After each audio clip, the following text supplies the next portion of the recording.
This place is literal history. And we are out in the streets of Chicago just like they were 139 years ago. From the Haymarket to the stockyards to Pullman, we know our history as a labor movement, and we know when to fight. And when we fight, we win. When we fight, we win. When we fight, we win. This Labor Day is a day of action, a day to get loud. Y'all hear me? Yeah! I said, do you all hear me? Yeah! This Labor Day, we are standing up to Donald Trump's attacks on working people. Bad dude. He thinks he can just rip up union contracts and give tax cuts to billionaires like Elon Musk and Antonio Gracias and scapegoat immigrants and DEI as the boogeyman to all of his problems. Hello. Well, Donald Trump, you got another thing coming. You want to attack workers and spread lies about Chicago? We're not going to take the bait. Right. We're not extras in your little show. We don't got time for that. We're the labor movement. Yeah. We're working people. Yeah. And today, we're going to go do some work. After you hear from our speakers, we're then going to march. We're going to go visit some of Donald Trump's friends over at Valor Equity Partners. Because Antonio Gracias, their billionaire CEO, has been a key player in Doge's assault on our country. Then we're going to go pay a visit to Target. You're going to go see Target on Labor Day. Because Target seems to think it's more important to bow down to Trump than it is to take a stand for civil rights. And then we're going to a Tesla dealership. And kids, we're not buying a car. And we're going to see if we can get loud enough to get Elon Musk to come out from hiding. But before we go, we got to get primed. We got to get some religion. Yeah. But you're going to have to wait to hear from the son of a preacher because he's running a little bit late. Oh, is he here? I'm talking about the other preacher. The other son of a preacher. The person I'd like to bring up first, she knows that preacher. She knows that son of a preacher, though. She's president of the Chicago Teachers Union, Stacey Davis Gates. CT who? CT who? What's up, Chicago? Is this the home of the labor movement? Are we gonna save our democracy? Do workers practice radical solidarity? Hey, so I'm gonna give you a break, and I won't give the union leader speech today. Today, I'm going to give a history lesson because many of you know that I am a high school history teacher. And as a high school history teacher, it is incumbent upon me to use this platform to remind you that there have been many inflections where our country debated its democracy and the people's humanity. And every single time this country had that debate, it was workers allied with the people who saved our democracy. Let me tell you about the first lesson. For 4 years, this country fought on these grounds in a debate about my ancestors' sovereignty and humanity. And it was the workers, enslaved Africans, who left those plantations, made the government issue an Emancipation Proclamation Americans. See, Lincoln didn't free us, we freed ourselves, workers. And because of their solidarity and allyship with women and white abolitionists and black abolitionists, they created something called Reconstruction that created the Department of Education, that created the Department of Justice, that created the Department of Housing, that created these United States of America with the safety net. It created the basis for which workers not just secured and reunified our country, but it expanded democracy. Our workers did that. And as you stand in the city of Chicago, a black metropolis ushered in by Pullman porters, working for low wages, working in the indignity of being called George and not Mr. Those men went to places like Sunflower County, Mississippi, and told black people they could escape the fascism and the brutality of Jim Crow, Mississippi. He did that allied with the newspaper man, Robert Abbott of the Chicago Defender. And these men drove opportunity and refuge for black Southern migrants escaping fascism. And I'm going to give you a third time where workers stood up. And that is when they allied themselves in the civil rights movement. It is when they said that work has as much dignity as the humanity of every black child and every black man and every black woman. That this is what workers do. We make it better. But we're in a time and a space now where workers have to practice a solidarity that goes beyond the billionaire class. They have to practice a solidarity that elects a mayor who can see the people. They have to practice a solidarity that anchors the common good. They have to practice a solidarity that rebukes the tyranny of troops from Trump in our city. That is our work.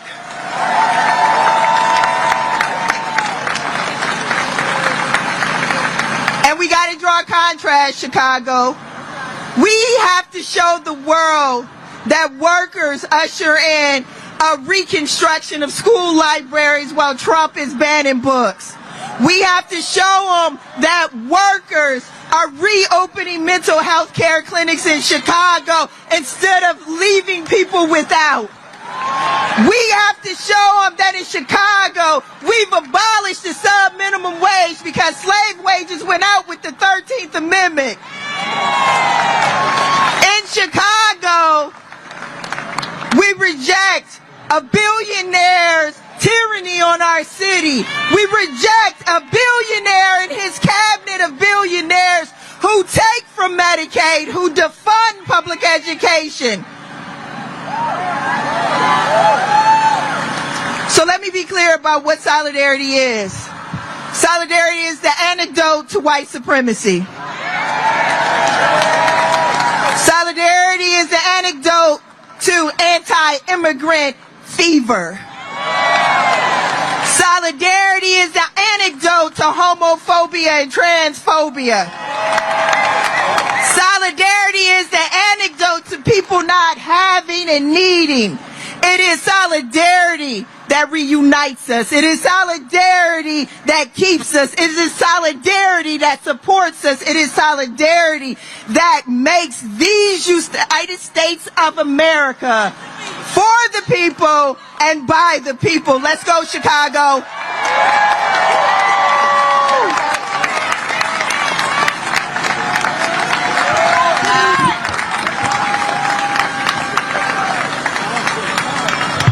Like any fight, we've got allies in the fight.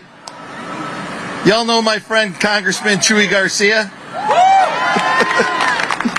We've got Alderman Andre Vasquez, Alderwoman Lenny Mana-Heppenworth, Senator Lakeisha Collins, my union sister, Alderman Bill Conway, Senator Mike Simmons, Mayor Dan Biss, and more to come. I'd now like to bring up my friend, Director of Organizing for Painters District Council 14, and one badass, he's going to tell you about this building right here, Al Barraza. What do we want? Justice. What do we want? Justice! When do we want it? Now! What do we want? Justice! When do we want it? Now! One more time. What do we want? Justice! When do we want it? Now! That's right. Thank you, everybody, for being here. Thank you to CFL. Thank you for the labor movement. When I was asked to speak today, it was a no-brainer. Why? Because we're on sacred, hallowed ground here at the Haymarket Memorial in 1886. Back then, workers were dealing with the injustices that we're still dealing with today. And we don't have to look so far, but just to look to my left, and you'll see injustices happening every day there, where we have, unfortunately, workers there that are not represented by a union, that are being taken advantage of, still to this day. And for what? For injustices to make people rich, to exploit the needs of workers against the sacrifices of other workers, so that we pit each other against each other. That cannot happen. We have to unite and bring these workers into the fold, into our union, into the fight for solidarity. That's what we're going to do here today. So despite the despair that we see and feel maybe every day, it's a blessing to come out here and look at all these union brothers and sisters, workers that are organized and ready to fight back the tyranny. And that's what we're going to do today. So I hope, brothers and sisters, you are ready for a walk, because I sure as hell am. Thank you.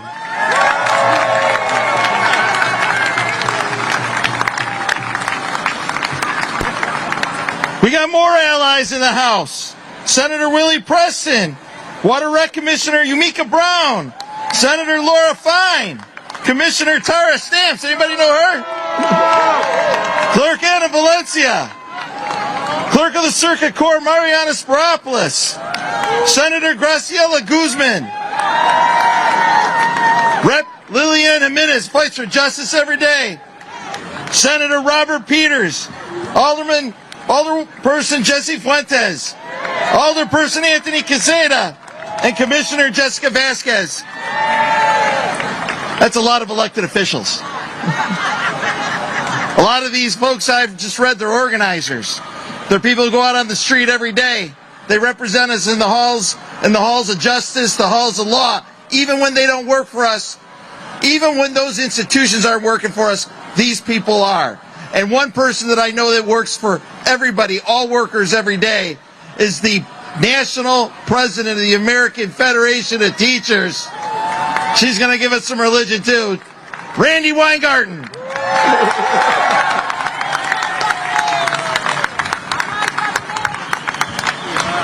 Okay, but I'm like really short here. Okay. I know it's a Sunday. No, it's a Monday, right? Monday. But let me ask you something. You just got a history lesson. You just got a labor lesson. Are we ready to fight Pharaoh? Stacy gave us a lesson about African American emancipation. We have been fighting pharaohs for thousands and thousands of years. And the one in the White House is just as bad as the rest of them have been. Are you ready, American labor? Are you ready, Chicago labor, to fight?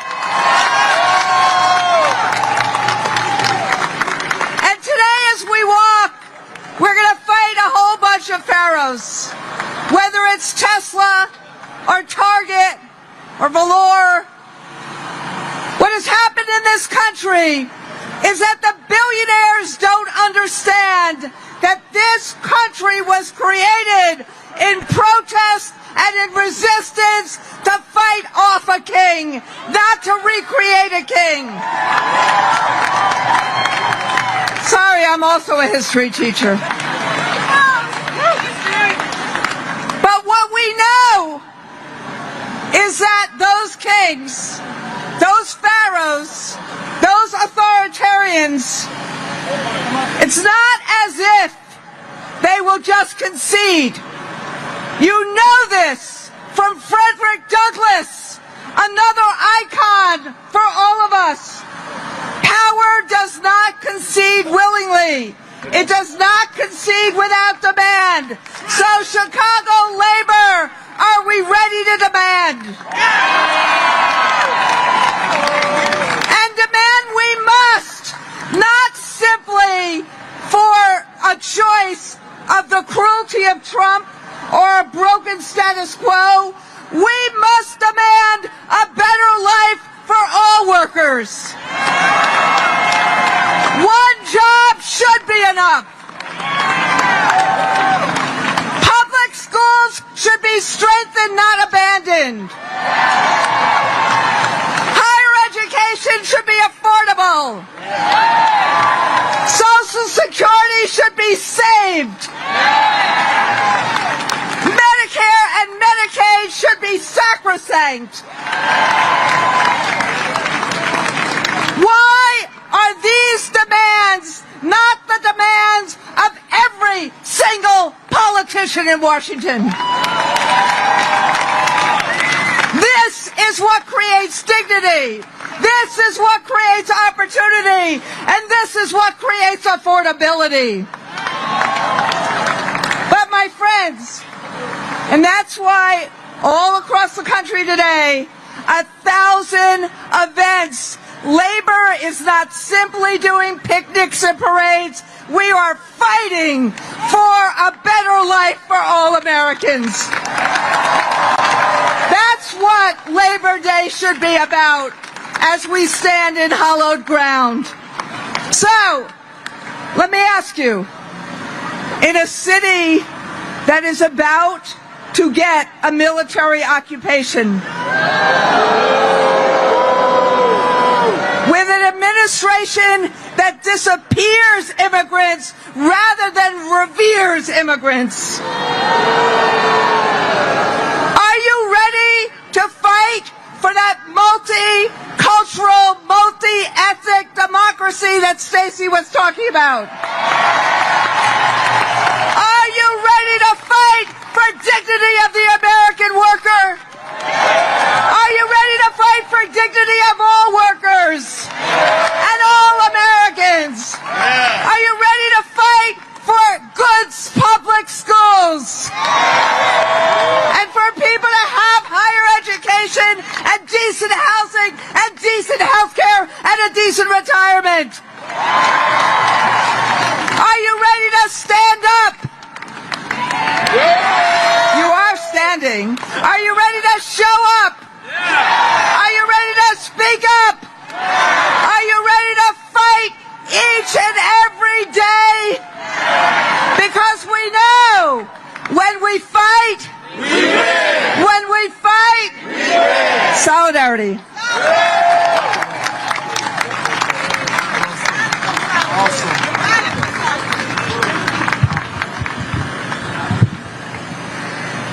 So I said, more would come. I'd also like to acknowledge State Representative Stephanie Kifowit and Alderman Lamont Robinson. But I told you that we had the son of a preacher here. I got a preacher too, but I also have the son of a preacher. First, I'm going to bring up the son of a preacher and the son of a union worker, Mayor of the City of Chicago, Brandon Johnson.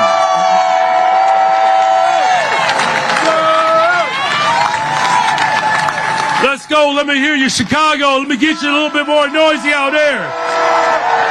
Yes.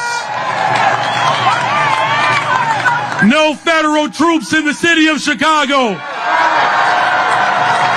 No militarized force in the city of Chicago. We're going to defend our democracy in the city of Chicago. We're going to protect the humanity of every single person in the city of Chicago. And we got the baddest freaking labor movement in the city of Chicago, birthed right here. We're going to take this fight across America, but we got to defend the home front first. And the best way we defend the home front is to make sure that every single worker has a livable wage. That's why we abolished the sub-minimum wage in Chicago for brown and black women. They get raises on top of their tips. This is the city of Chicago, where we have given paid time off for over 1 million workers, 10 days off, the biggest city in America to ever do it. This is the labor movement, you all. On pace to build more affordable units, a teacher's contract that protects black women, a teacher's contract that protects the LGBTQIA community, the teacher contract that protects immigrants. This is the greatest freaking city in the world. We're Chi-Town. Now look, there are some people that have doubts in the labor movement. There are some people believe that we don't have the power to beat authoritarianism. But I'm also a history teacher as well. We have stood up for the interests of workers before, and we will do it again. And no matter what comes from the White House, Chicago will always be a labor town. Are you with me, Chicago? Now, finally, we have seen this president shift the largest concentration of wealth into the hands of the few. Justice Brandeis made it very clear. He said we can either have a democracy or we can have wealth in the hands of the concentrated few. But he says we cannot have both. Are you prepared to defend this land that was built by slaves, a land that was built by indigenous people, a land that is built by workers? Are you prepared to defend this land? The people united will always prevail. I need you all to stand firm, to stand strong. If this president decides to continue to break this Constitution, it's going to be the labor movement that stitches it back together. The labor movement that brings black folks, white folks, Asians. It brings brown folks together. This is the city that said keep hope alive. The city that birthed yes we can. And the city that will defend this country. God bless you all. God bless the labor movement. God bless the greatest freaking city in the world, Chi-Town. No troops in Chicago. No troops in Chicago. No troops in Chicago. Invest in Chicago. Invest in Chicago. No troops in Chicago. Invest in Chicago. God bless you. Love you all.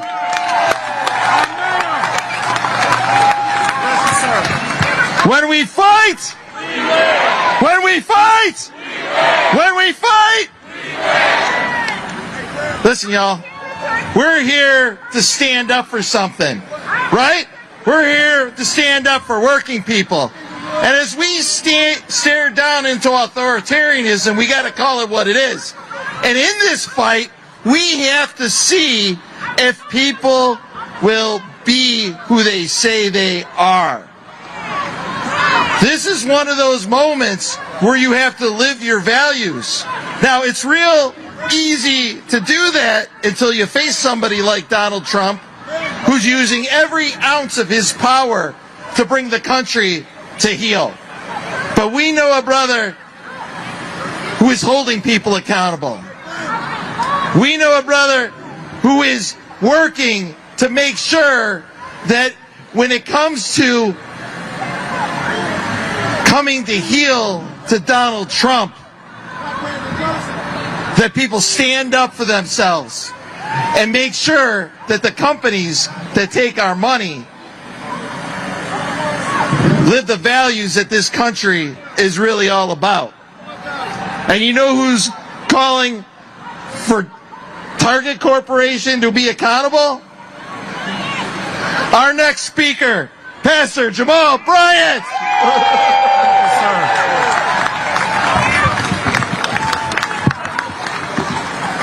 This is a critical moment It's a critical moment in American history where history will have to record that the fight for democracy was birthed in Chicago.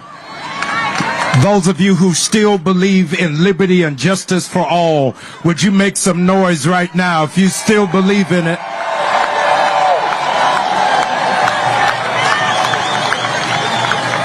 In order to make America great, you cannot make America great without unions. It is because of unions that there are no children who are working underage. It is because of unions that you are able to have health benefits. It is because of unions that you have vacation time. It is because of unions that you're able to take sick leave. It is because of unions that you are able to have vacation. This is an American salute to all of you who work in labor. Would you cheer for the people who work around you?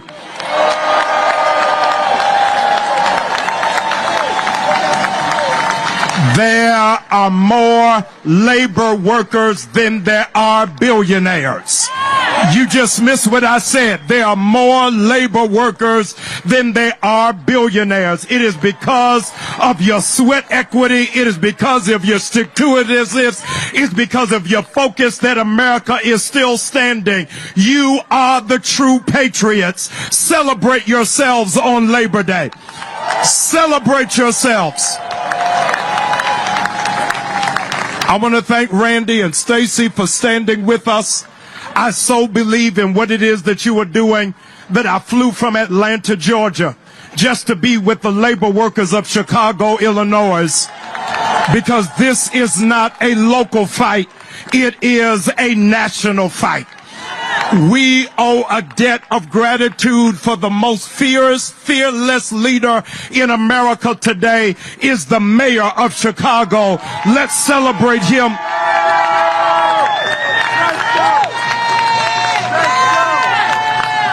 There is a grave inequity. There's a grave inequity when ICE agents are making more money than Chicago teachers. Something is wrong. Our teachers who are in fact instructing our young people, teaching our young people and educating our young people out of their own pockets have to decorate their classrooms, have to teach their students overtime. And the mistake that this administration made is that they hired a wrestler to oversee education. A wrestler cannot confront labor union workers who are fighters. And those of you who are going to fight for Medicaid, make some noise. You're going to fight for Medicare, make some noise. You're going to fight for a livable wage, make some noise. You're going to fight for our children, make some noise. And so if you really want to change America and make America safe, don't send in the National Guard, send in teachers, because the teachers can make a difference and make an impact and can change the world. We are standing today against those who have betrayed our community like Target. Target thought that they could play in our face and take away diversity, equity, and inclusion. But when you look around outside today, this is a diverse group. This is a group of Latinos and blacks and Hispanics and Asians and women and physically challenged and whites who are standing together believing that this still can be the land of the free and the home of the brave. If you believe it, come on, Chicago. Let's make some noise. Come on, you can do better than that.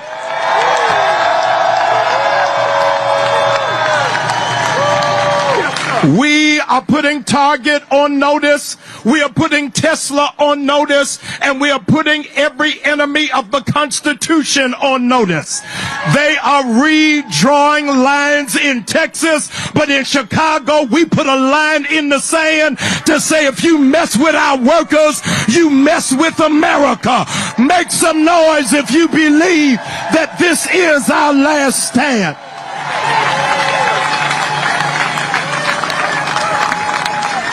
Standing at 6'3", Napoleon was up against the Austrian troops.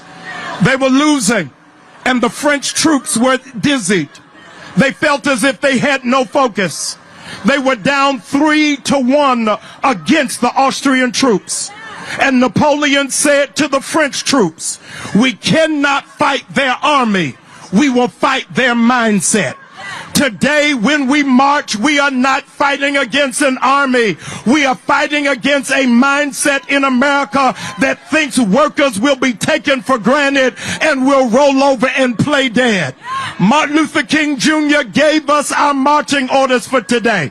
He said, if you can't fly, then run. If you can't run, then walk. If you can't walk, then crawl. Union workers, let's crawl to the finish line and make America great by standing for the least of these, because the revolution is going to happen in Chicago. All the labor unions, lift up your voice if you're not turning back, but forward ever and backwards never.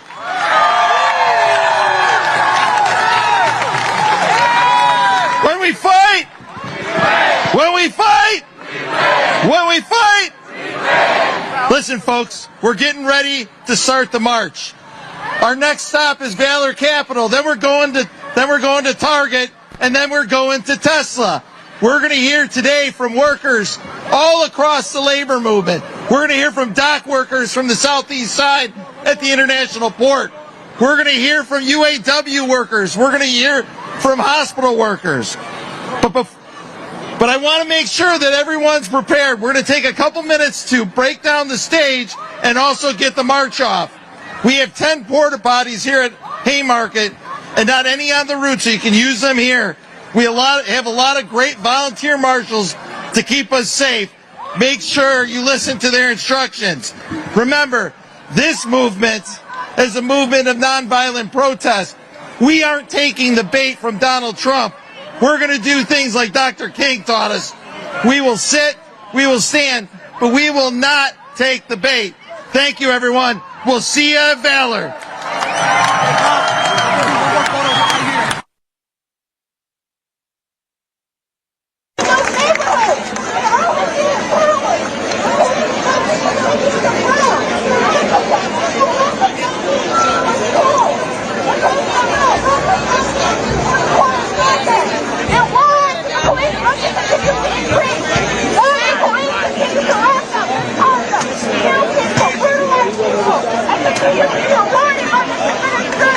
Setting up every stop.